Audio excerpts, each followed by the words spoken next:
Happy solstice. Today is the day that the sun enters Capricorn. Definition of the winter solstice in the northern hemisphere. So southern hemisphere is a summer solstice.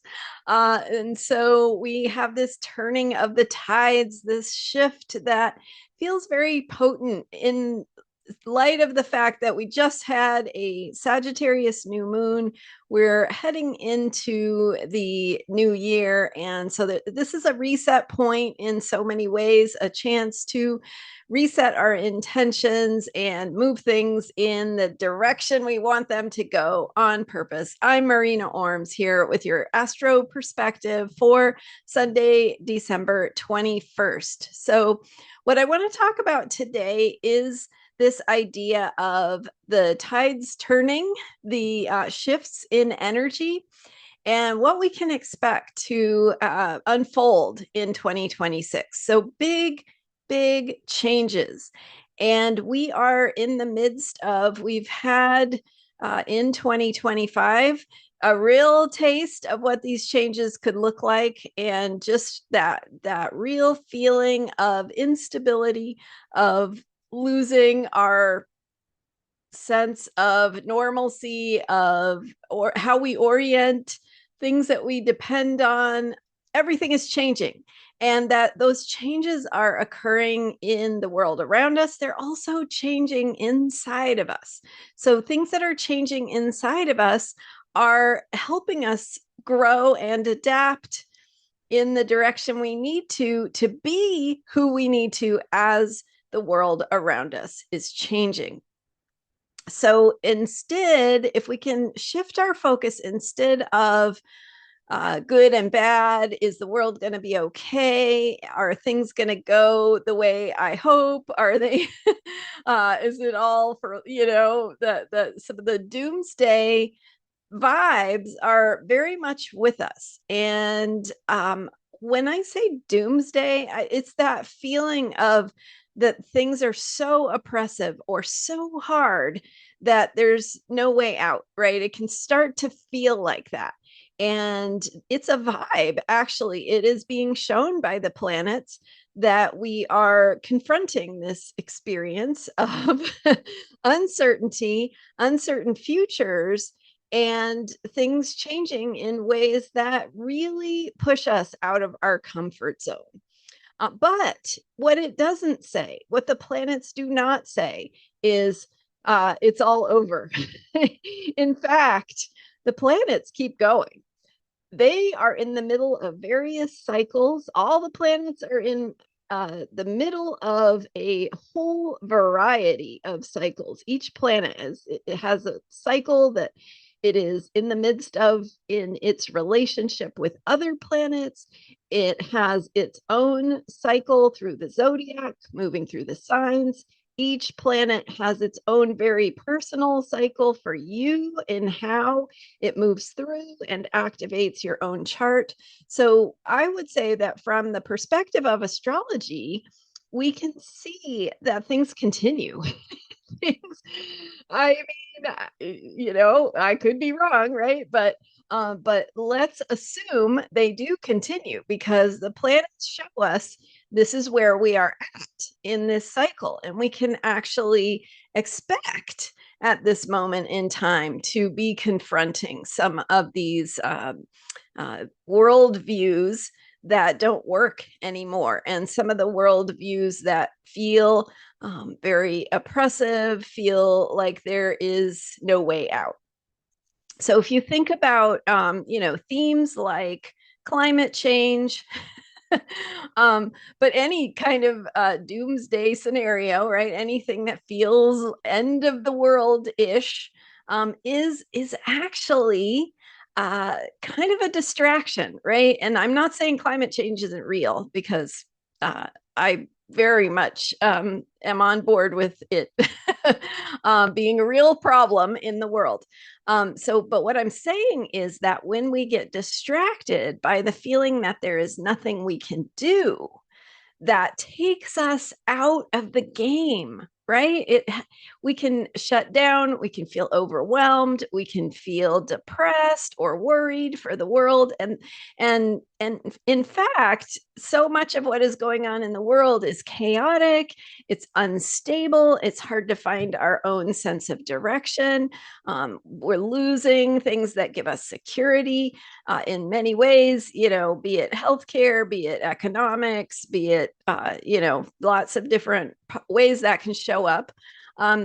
But as we think about how those things are taking us taking us out of what we can do, and they affect us in a way. So the feeling of lack of control, powerlessness, because of what's happening in the world, because of choose your world problem that you want to focus on. If that world problem feels so big and overwhelming to you that you disengage, that's actually the problem, right? Disengaging is the problem. Because because and the planets tell us that we are in such a very transformative time right now. So what does that mean? It means we're pushed out of our comfort zone. It means things feel chaotic. It means we don't have control in the ways that we're used to having control. It also means there's a tremendous amount of creative energy available. And what we do with that creative energy is how we create the future, is how we shape those outcomes, is how we steer things in the direction we want them to go. So if you are looking at any, number of world problems and seeing it as an end point, as like there's no going back from this, that is where your powerlessness is reinforced. So if you can, and of course we're all human, right? We all have our emotional process that we have to manage and our own self-care needs, and sometimes it really is overwhelming and we need a break. And you don't have to consume news 24/7, right? You can be with the plants and the animals and the weather and your own body and your mind, your spirit. All of those things are invitations to come back to the present moment, because in the present moment we have choices and we can choose how we want to engage with the experience of, maybe it's a feeling of loss of control, maybe it's a feeling of powerlessness. So we can take a step back and we can make a choice to say, okay, I'm feeling powerless about, whatever fill in the blank world problem. I'm going to take a step back and ask where I do have power, where I can make an impact, where I can make a difference. Because those steps that we can take to be engaged, to focus on the future we want to create, to be involved, to work together with others. And some of this work, the work of doing this is across the board. So some of it is self-care, some of it is literally learning how to take care of yourself in different ways. And what does that look like as the world changes? And what do you need? And how do you need to think about getting your needs met? That might be very different than how you thought about getting your needs met a year, 5 years, 10 years ago. So there's that. And then there's also just the need to do the work of relationships. So sometimes relationship work is really hard, right? And so healing and showing up for one another and finding balance and that ability to cooperate and work together in partnership, whether that's a romantic relationship or any type of cooperation, collaboration way of working together, or friendship, working with someone else. So some of the work happens there. Some of the work happens in our creative lives. our creative work, our projects, things you're working on, things that you enjoy doing, hobbies, but also your professional work if you do creative work.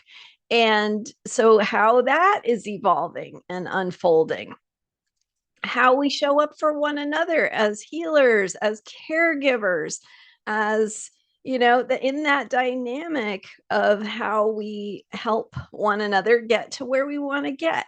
And those moments of kindness, of genuine desire to be helpful, it counteracts the feeling of cruelty that we sometimes see in the world around us. So balance that cruelty with kindness. Show up with kindness. Show up with a spirit of wanting to help, with a spirit of caring for others, a smile to a stranger on the street, a helpful hand to someone you may encounter in your day, right? So those things they all matter. So your creative work, but also your anything you do in your day. Are you working with children? Are you working with elders? Are you working with do you make coffee for people? Do you make food, right? Do you do technical stuff? Like whatever you do it in the best way you can. So show up with an intention to be your best self. And when it feels like the world is overwhelming, like there's a lot working against you, take a step back, be kind to yourself, and ask yourself, what is the small baby step I can take here? And sometimes that will look like I need to get away from, a certain situation where I don't feel like I'm in my power.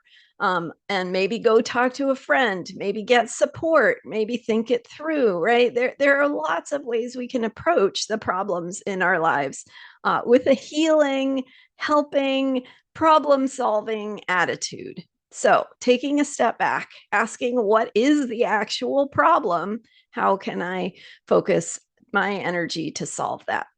So, the reason I'm talking about all of this is because we are in, and we have had a very changey year. The planets going, so first Pluto went into Aquarius from Capricorn, where it had been for many years. And then this year, so in 2023, 2024, Pluto went into Aquarius. Then this year, for the first time in many years, Neptune and Saturn both went into Aries, then retrograded back into Pisces. And also Uranus briefly went into Gemini. So these are outer planet changes that typically don't, happen at least after many years. So in the case of Uranus, it's in a sign for around 7 years. Neptune, 12 to 15 years. So we're talking about long-term sign placements for these planets, zodiac signs. And the fact that 3, 4 of them change signs right around the same time is hugely significant. So that's part of the reason why everything feels like it's in chaos and changing and shifting, and the way that things work doesn't even feel like it used to feel. So who we are needs to change along with that, and we have to step into new versions of ourselves. So that's part of the background.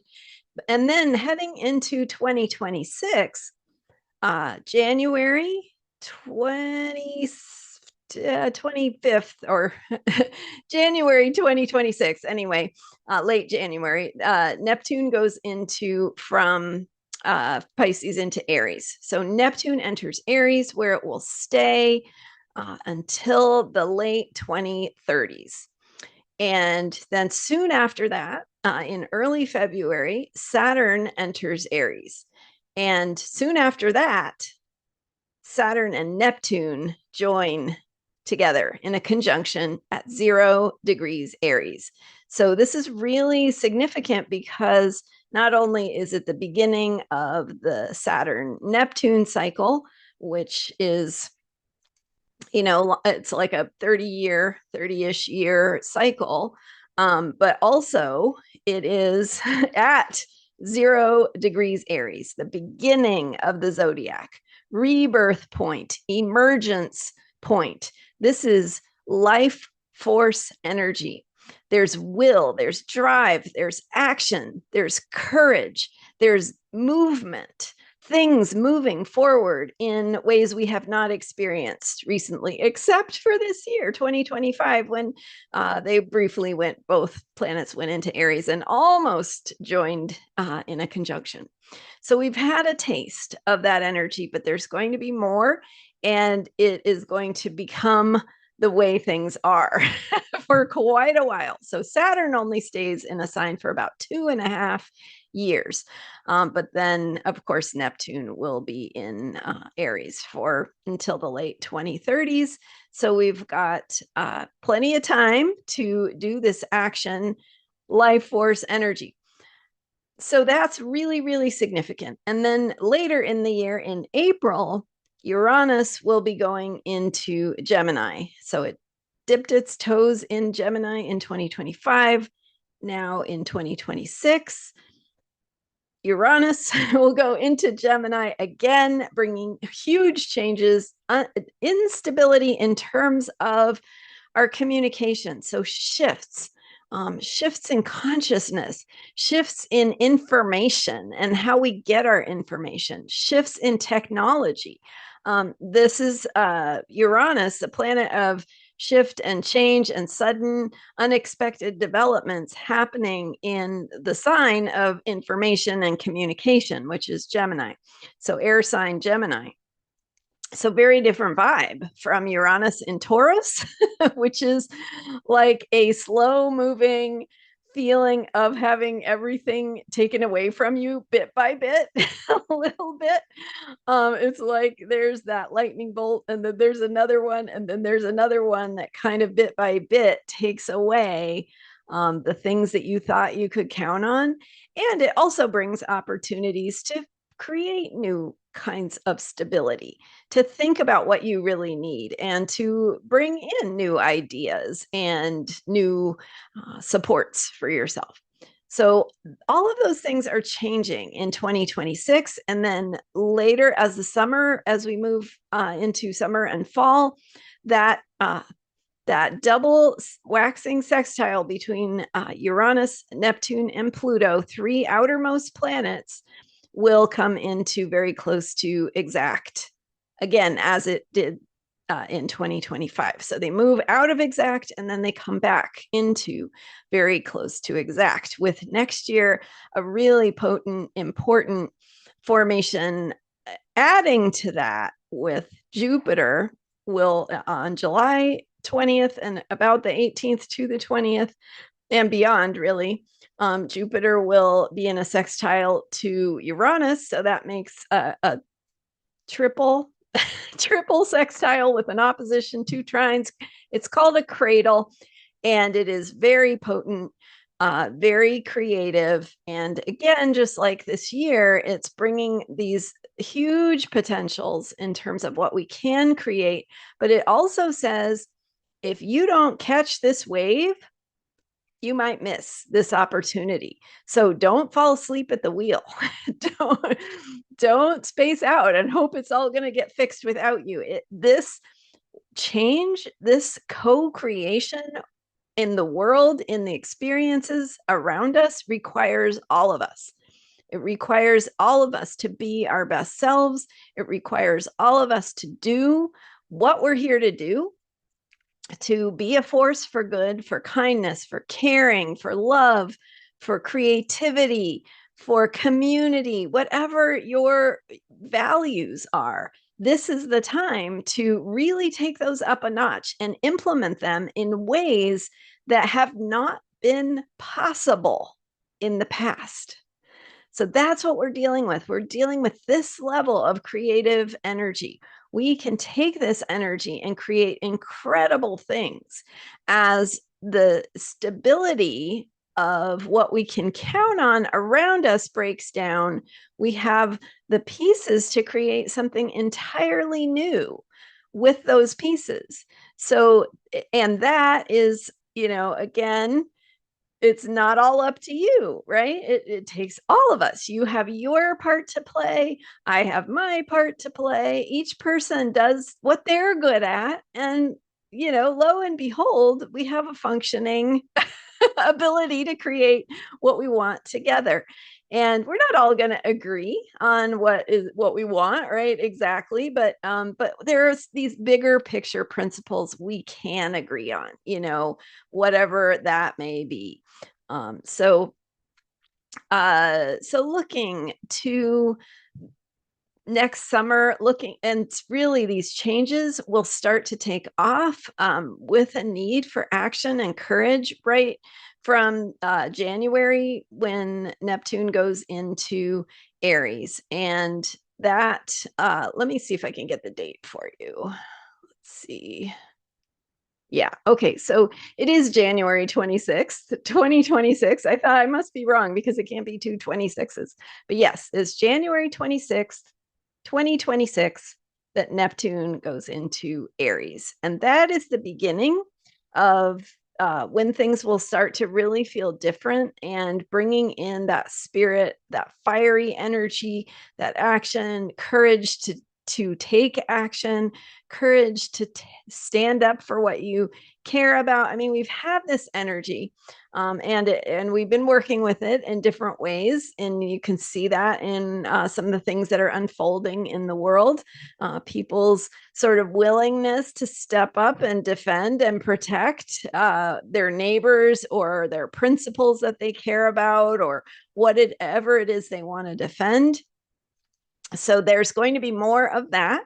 And that may be you, right? You may be participating in taking a stand for what feels really important, and being a warrior of the heart, being a warrior of what you care most about, defending and protecting your values and what matters to you and what brings meaning to your life. So those kinds of things are going to be happening. And we are, as I mentioned, with that Saturn-Neptune conjunction at 0 degrees Aries, we have the combination of the dream, which is Neptune, and the form taking shape, which is Saturn. So how that gets implemented in the world, what it looks like in action, what we can see tangibly. So taking the dream, the vision, the meaning, the heart, and seeing that take shape with this Saturnian energy of the tangible, the practical, the real. So this is the beginning of a 30-year cycle, 30 plus year cycle between Saturn and Neptune. And that, so the energy of the seed that is being planted with this conjunction will play out over the course of the next 30 odd years. So it's important, right? It's meaningful, it's significant. And as I've said over and over again, the intentions you set, the attitude you show up with, the willingness to embody your principles in small, tangible ways is a starting place, right? You do not have to have this all figured out. In fact, it's not possible to have it all figured out because it has to unfold, right? All these cycles are long cycles, and it's going to take time to really play out and find its path and become more apparent what it's all going to look like. So we're not going to know in the beginning what it's all going to look like, but we have that impulse to create, that impulse to bring something to life, to put our spark into what we care about. And that is the exciting energy of 2026. And that is why this solstice feels like a real turning point. So not only in the northern hemisphere do we have the returning of the light, the longest night, and then the beginning of the days starting to get longer, which is the beginning of the growing season, the beginning of the creative process, the beginning of emerging with new identities, new projects, new directions, new ways of thinking about the world. So we are in the beginning of this unfolding, this incredible, beautiful unfolding. And yes, there is chaos in the world, and yes, we don't always feel in control or in power around that. But find the places you do have power, because they are the beginning. That is the beginning. It starts and it will grow from there, especially if your attitude is to affirm that you want to see healing, whatever it is you want to see, right? I want to see things continue in a healing direction. I want to see things that work better for, people or my community or whatever that may be. I want my family to be more stable, if that's true for you, right? So so having that right attitude helps you align with the ideals you want to be part of creating. And that is why I talk about this so much, is because we are in this incredible moment of potential, and it can feel overwhelming and it can feel like we're powerless, but we are changing. And in that powerlessness, there is a letting go. There is a letting go of the ways that we have had control in the past. And in that letting go, there is the emergence of a new way of creating in the world around us. And part of that is going to be through our being and how we show up and who we are and how we treat ourselves. So, coming back to self-care, and astrology for unshakable self-care is about how we create the world we want to live in, starting with how we treat ourselves, because that's where it all begins. So I will end there. Thank you so much for joining me. I have mini readings available now through the end of the year and probably a little bit into the beginning of next year. Great gift idea, a mini reading to see your highlights for 2026, what focus is going to show up for you, how to think about it, how to be empowered through the highlights that I see in your chart. So great opportunity. And you send me your, or you book a time with me, and I record a mini reading for you and email it to you. And then you have that recording that you can listen to as many times as you want. It's yours to download. So it's great for you, great for a friend or somebody you may want to give that as a gift to. And if you are a paid member of my member site, transformationalastrology.com, which, just as a reminder, I have, because it is a nonprofit. I use that platform because it aligns with what's important to me and my values. So that the platform I use is nonprofit. It's off of the major social media sites. And if you go, that's why it's kind of important that you go there and check it out. You have to do it on purpose. It doesn't show up on your feed, right? So transformationalastrology.com. And if you become a paid supporter of this work, which is only $5 a month, that's also a great way to affirm what you want in 2026 and value this work that I'm doing. And we'll be growing together with my community, which is you, in 2026. So if you are a paid member there, you will get $10 off that mini reading. So just a little incentive there to join as a member, and then have your mini reading for 2026. So check that out. I've got the link in the description for this video. And thanks for joining me. Hit the subscribe button if you are enjoying my videos. I'm here every day with astrology for unshakable self-care. I will see you next time. Bye for now.